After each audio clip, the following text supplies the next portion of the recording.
And good morning, everybody. It is Wonderful Wednesday with the gorgeous Lenora Edwards. Now, Lenora, I absolutely adore you. I love your energy.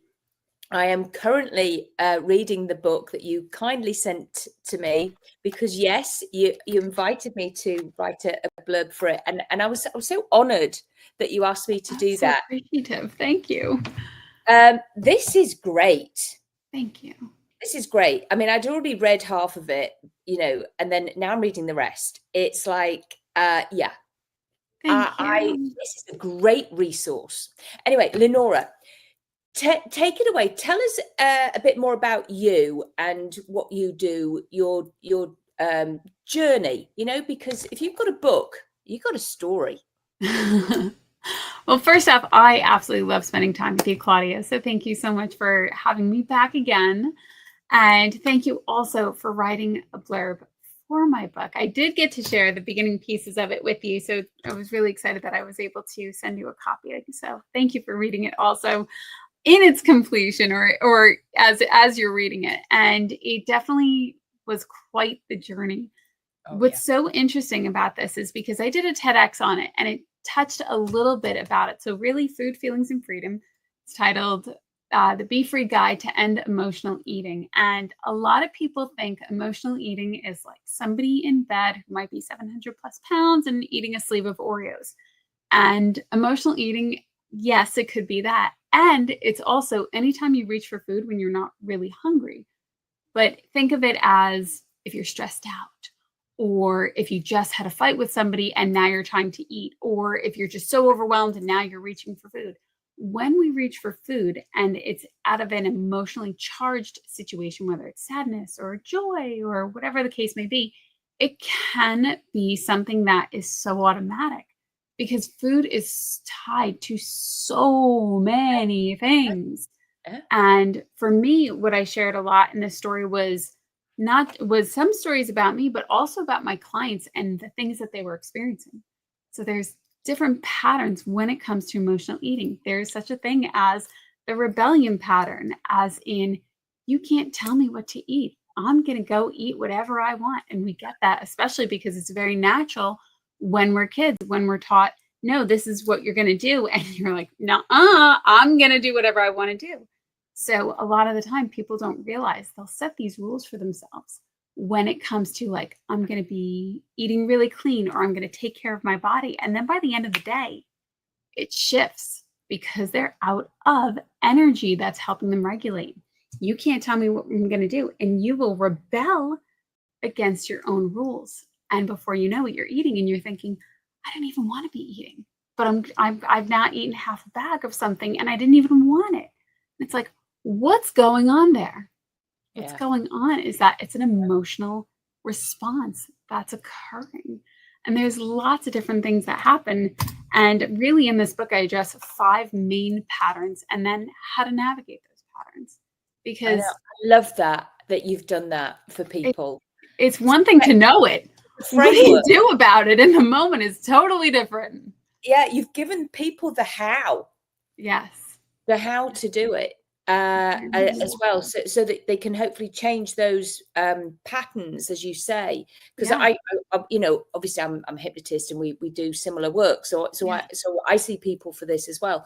But I just the book is great. Thank you. And what somebody can do is they can literally dip into it. If they're having that moment, and they can go, oh, where was that one? Very much so. And then it's like ground them again, and they do something else. Or and I don't know what you think to this, Lenora. I personally do like an 80-20 rule with myself every day. Yeah. So 80% I eat well, and 20%, you know what, if I fancy it, or if there's somebody's birthday, or if there's something, and I'll have it. I'll have something that I fancy, because why would I deny myself? Absolutely. It's okay.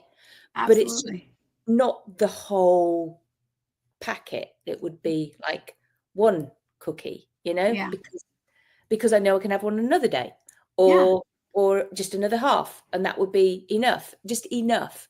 So the thing is, for some people, they will be saying, yeah, but I can't do that. Mm-hmm. Can't do that. It's all or nothing. Yeah. What do you say to those people when they say that? Because we get that a lot. Very much so. And when it's all or nothing, it's completely okay. And I'm not somebody who follows, like, I don't diet and I don't track and I don't do all these other things, because for me, I was so obsessed with it. Yeah. And I know how extreme of a place that put me in, and it just didn't work for me. What worked for me was figuring out, why was I actually reaching for food? So if I had thought at one point, especially, I had an eating disorder and emotional eating, and you don't realize how really extremely connected they are. Because I would go for periods where I wasn't eating, and then I would go for periods where I was overeating. And it's like, okay, well, what's going on? Why is this happening? So really, for me, when we talk about food, I literally check in and go, do I want this right now? And if I want it, great. If I don't want it, that's okay too. And really suspending judgment. So when people are going into, if I have one, I have to have them all. No problem. Tell me more about it. What else is going on there? Because something else is going on. There always so is. Especially, go ahead. No, I was saying there always is. I'm agreeing with you. Absolutely. And for example, when I was younger, I used to love Reese's peanut butter cups. Loved them to extreme amounts. And I was taught you can only have one. Okay, no problem. To a 5-year-old, that doesn't make a lot of sense. And if you leave a candy dish there, guess what your 5-year-old's going to be doing all of a sudden? And I would quite literally get in the habit of not just going for them. I learned really early on, you better hide the evidence, Lenora. And I would take the wrappers and I would hide them in other places. So this was something that really started as, you need to be a little bit sneakier so that people don't judge you for what you're doing. Right. That's how early it can really start. And if we're talking, if we're shaming people for it and we're judging them for it, rather than taking them and saying, okay, well, we ate 10, how does our belly feel? Quite literally, I will ask my clients and I will say, okay, you ate 10, no problem. What else is going on? What do you really want? And there's such an emotional driver. It might be that connection with that person. It might be attention with somebody else. It might simply be, there's an emotional driver that's having people reach, if it's one or it's all, no problem. But there's an anchor connected to that food. There's a memory connected to that food. That's what you really want. You can have one and you can have 3 and you might actually be satisfied because it's no longer emotionally driven. Yeah. And you're right. You're right, because it's so often, because I get people that it's like the food thing, but it reminds me of family occasions. Yeah. It reminds me of the safety, love and security that we had with all the family. And, you know, and it's like, yeah, and it probably does. So Very it's like acceptance. Yes, it does. Yeah. And it's okay. Yeah. So, so enjoy that when you're having it. And it's like, so what is the, all the other bit about? Yeah. You know, the over bit. The over bit. Definitely. And then I also, and you have possibly had this before, that people will want to wear weight as a protection. Very much so.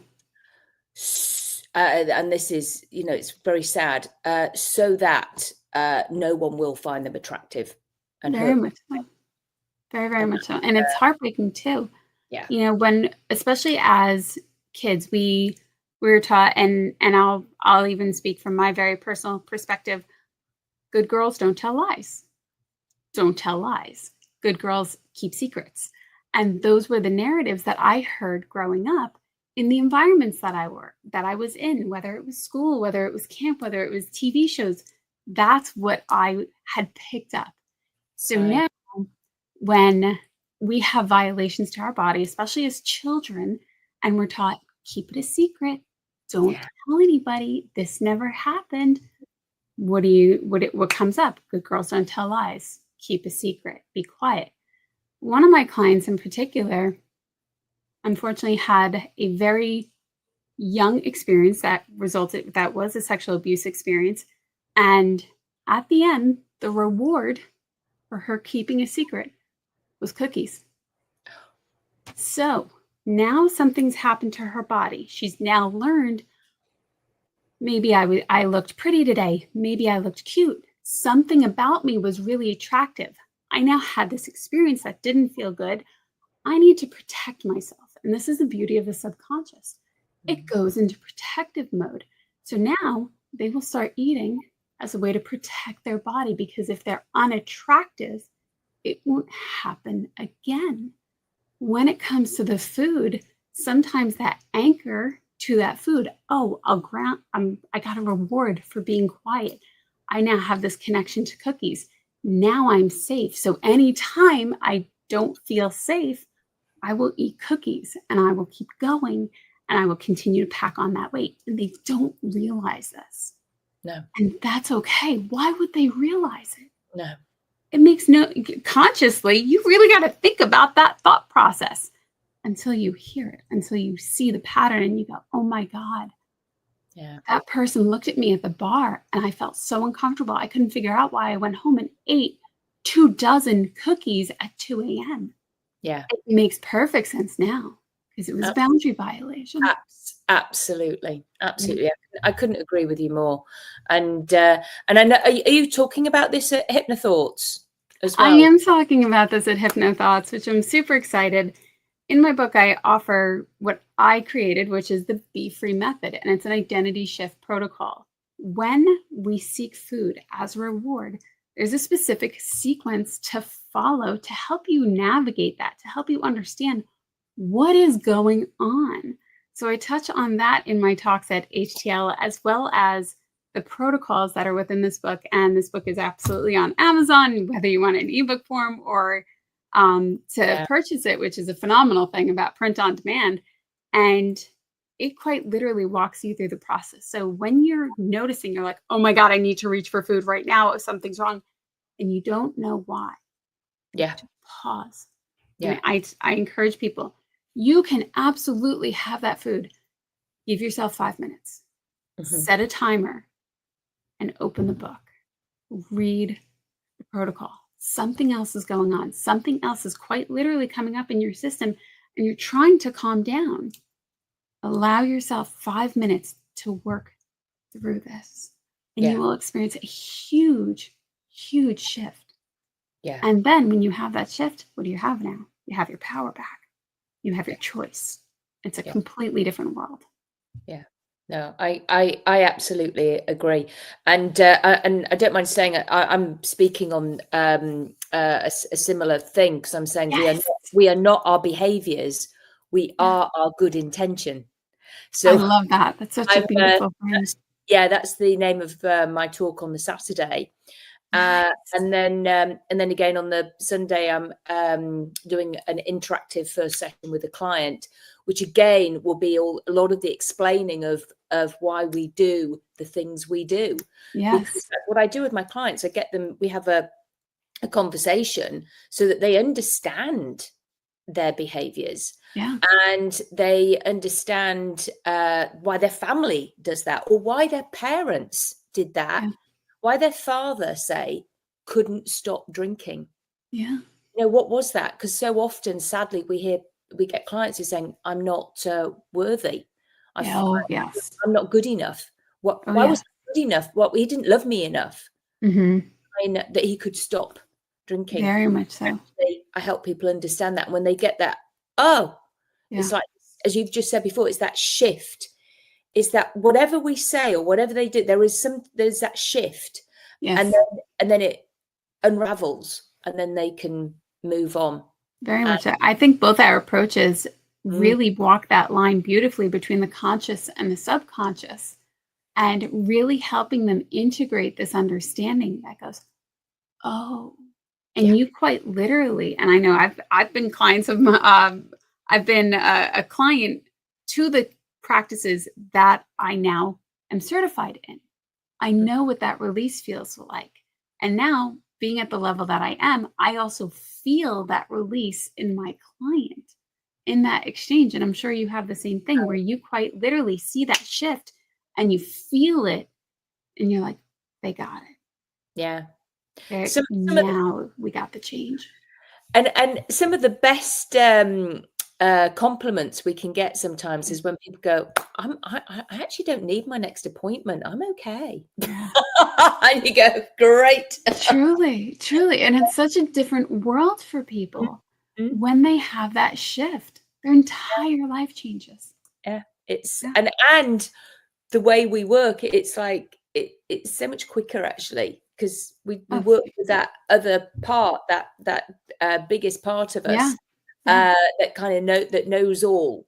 And that's a good way to put it. Well, it does, it's just that thing that you can't, like I say, because we're working with that urge to do something, the emotional driver completely, that bit through whatever modality you might use. I mean, I often use the bunny talk process. It could be Hagen, it could be timeline, it could be the kinetic shift, it could be parts work. It's because it's like, oh, we get that, oh, for this client, oh, that bit, or I'll use that and that and that, like I say, when it's often the child stuff. That's the huge difference, I think, with what you do and what I do, is that we're quite seasoned. We absolutely live and breathe these processes, and we really think about it and we integrate it. And it's not just like, oh, we went and got a certification, like I hung it on the door. No, this is quite literally what we do, and it's so embodied in us, and we work with multiple things. So it's not just one thing that helps somebody get that shift. It's so many things that are helping the clinician or the practitioner help the client. And that's what absolutely you deliver. I've been to your talks and they're stunning. And I've spoken with your clients and they have the most lovely things to share.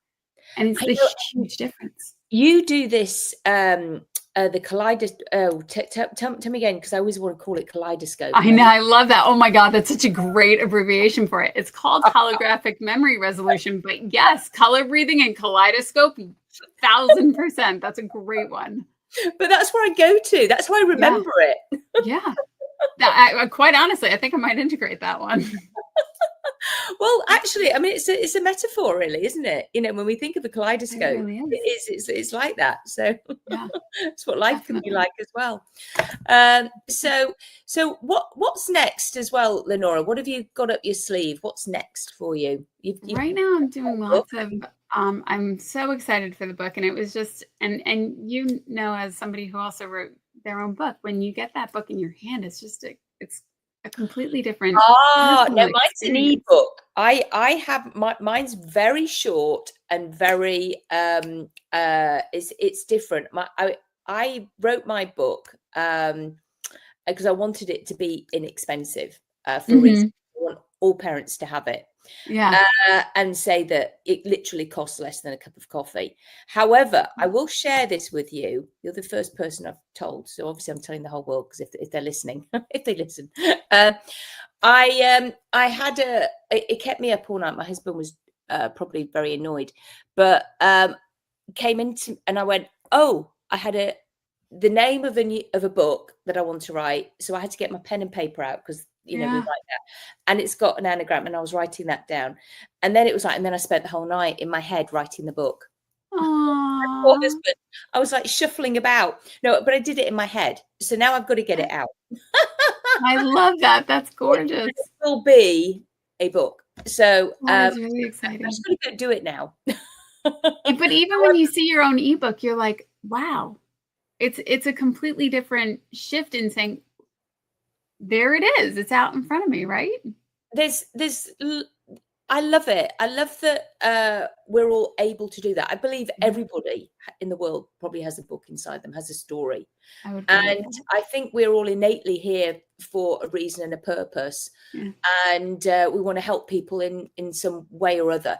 In fact, every single job that there is in the world helps people. That is quite true.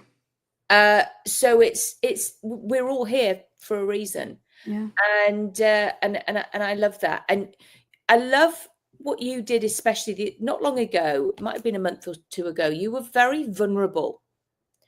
And you put a photograph of yourself, because Oh, people, yes. everybody's watching this, they're going, yeah, but look at her, she's tiny, she's really skinny. And you've got a beautiful, neat figure. Thank you. Thank you. The picture that I posted, it was from a number of years ago. You were a big girl. Yes, very much so. And I just thought, wow. Yeah. That is what actually people connect with. Yeah, very much so. And, thank you so much for sharing that. And it's part of my BEFREE program. So it is the 6-week program that I walk people through, and it's self-paced. And it also includes coaching with me. And I offer sessions for people to experience, so that it's not quite literally them going through it by themselves. Yeah. I know what that's like. I spent, and you'll read it in the book, I've spent more hours on YouTube and doing self-paced courses that I could have earned my doctoral degree. And I really quite literally call YouTube University, because I think it's a phenomenal resource of information. And going through that by myself, it was like 2 steps forward, 3 steps back, 1 step forward, 1 step back. Like, it couldn't break the cycle. Oh, when I finally had that moment of, you're going to need to reach out to people, Lenora. You need to get somebody else in here, because you're not doing it by yourself. This just isn't working. I had already lost teeth. I had already spent thousands upon thousands of dollars and hours trying by myself. When I started to work with practitioners, when I started to have a conversation with somebody about me, as horrifying as it was, and I write about it, it's in chapter 8. I think chapter 8 starts on page 98. In that chapter, I quite literally talk about that moment of telling this person why I really reached out for coaching and for doing work one-on-one. And it was the most painful, shameful thing that I was trying to get out of my mouth. And this person simply said, "It's okay. Yeah. I'm right here." Yeah. And my entire world shifted. My entire world. When you have something that you're so guarded about, that it quite literally is shame and pain cycling through your system on a regular basis, to the point that I had even said, I would have taken this to the grave before I had shared it with anybody. That's how painful this was for me. With that being said, putting my body out there at that point and posting that picture, I quite literally just want people to see, I get it. Yeah. And that is, it's massive, because as I say, so many people go, yeah, well, it's all right for you writing, you've been through it. Yeah. You know what it was like. And the other scale as well, the other end, because you did both. It's like, so it's like, the different pains and the losses, as you say. Very much so. You lost teeth. Yeah. But you're right. The shame, in my opinion, fear and shame, which encompass so many other emotions, obviously, are the 2 most debilitating emotions. I could not agree more. That we can feel. And if people are able to be vulnerable enough with us, and then there's acceptance there, we hold space, and show that there's which I believe is that, again, the most powerful thing that we can offer is that unconditional love of that space, and exactly say what you said. It's okay. It's okay. Yeah. And that space, and I think even in our culture, as they're starting to use the word in safe space, they're starting to throw it around a little bit. There's a different level, and I completely think that people who truly know how painful something is and are just understood, they're not judged, they're not shamed, they're just momentarily held. Yeah. And somebody goes, "It's okay. I know the way." Huge, like full body chills. It is one of the most amazing incredible, powerful, extraordinary emotions and spaces to be in. And it's just, it really, truly, that's the level that changes lives, at least to me.